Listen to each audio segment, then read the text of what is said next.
Hi guys! Ngayon, magbe-blender tayo ng avocado na may saging. Lagyan muna natin siya dito guys. Pagsasamahin na natin yan para masustansya.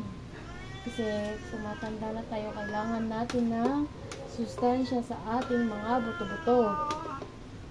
Wow! Masarap yan.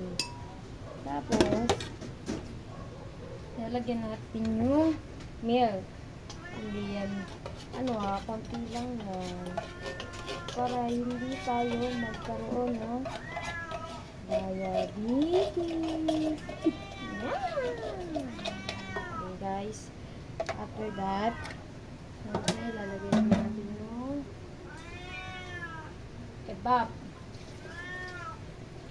Okay. And lalagyan natin ng yelo. Kakamayin ko na siya guys kasi malinis naman ang aking kamay. Masarap to sa tag-init. Malilit lang guys. Baka masira ang ating blender. Mapagalitan tayo ng ating mama. Okay naman yun guys. Okay. Then, takpan natin siya ng maayos.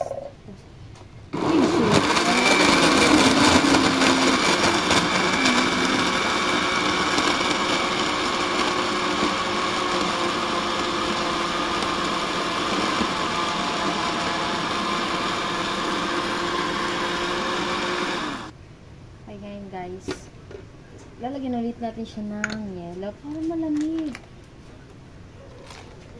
Pero yung iba, hindi na natin siya ilalagay kasi baka tayo ay yan, okay na to guys.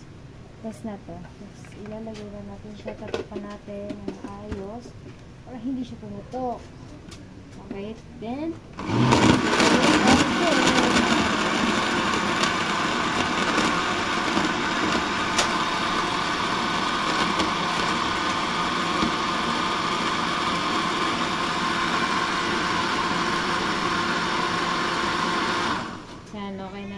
hindi na natin siya titigman kasi kahit siya matamis, okay lang. So, sasalin natin siya sa ating box.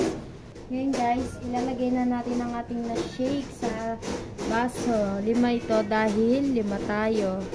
Okay, tansya-tansya lang. Kalahati-kalahati lang muna. Yan. Next. Oops. Next. Okay. Yan. Yan. Dahil kay mama ito, dapat nating damihan. Yan. Tapos, tagyan natin yung iba. Okay. Yan. Ito pa. And lastly, ito. Yan. Yan. Okay na yan, guys.